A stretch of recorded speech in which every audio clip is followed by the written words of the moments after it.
what would you say, and obviously, I mean, things like that happen all the time, and it's huge to hear you say that obviously there's exceptions to the rule. And a lot of times we, like you said, you have your non-negotiables. That could be a non-negotiable for a coach, right? And he misses out on a great player. What would you say is kind of the biggest thing to you that isn't widely known or you wish more kids knew about as they stepped into this journey of wanting to play college basketball? What is kind of that one thing that you say, if every kid knew this, it would make your job easier as a coach or as an evaluator? Man, I think that's so hard to put it on just one thing.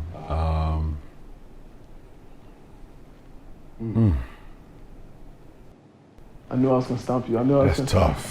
That's tough. I mean, my mind is just racing. I mean, that's a tough question, man. I think it's just so much that freshmen don't know when they get on campus in terms of time management, work ethic.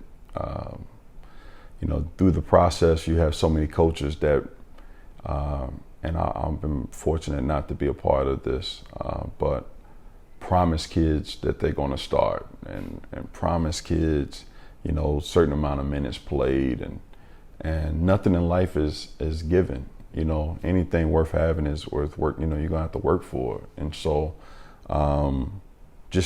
coming in with those false expectations, the fact that, most of these kids, 99% of these kids want to be NBA guys, but everybody's worried about a college roster. And I always would laugh, like, how can you be worried about a college basketball roster, but you're going to the NBA where it's only 400 guys. It's the best 400 guys in the world. Right. So if you're that good, like, you should come to college and just dominate. Right? So, it's just, but it's just so much from nutrition to, how important strength conditioning is going to be, and, your academic advisor, why, that person should be your best friend, and,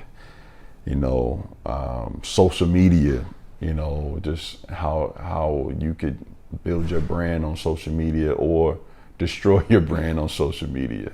And so it's so much. I mean, I don't know if I can pinpoint just one. No, that was an awesome answer. I mean, obviously there's not just one thing, and there's a million different things that there's until you just don't know.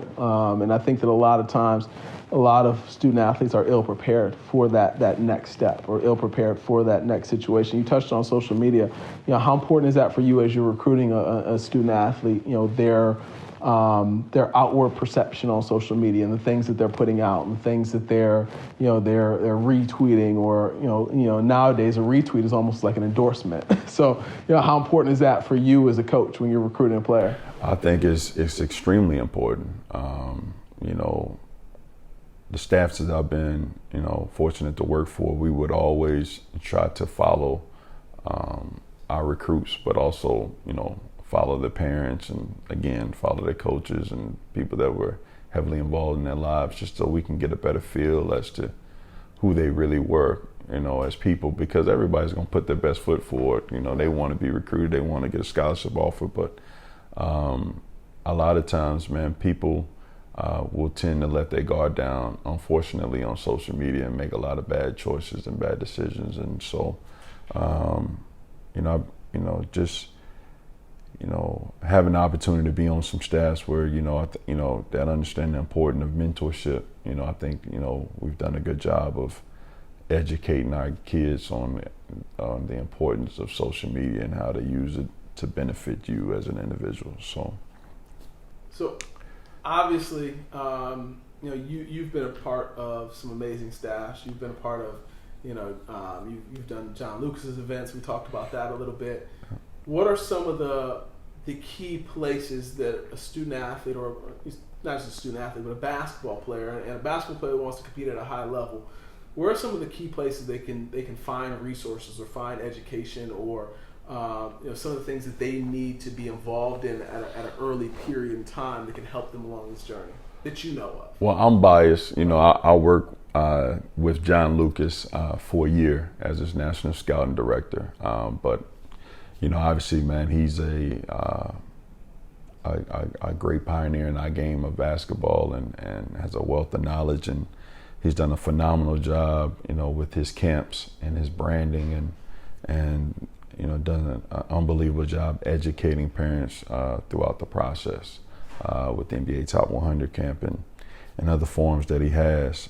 But there are other really good camps out there. I've heard great things about Scout Focus camps and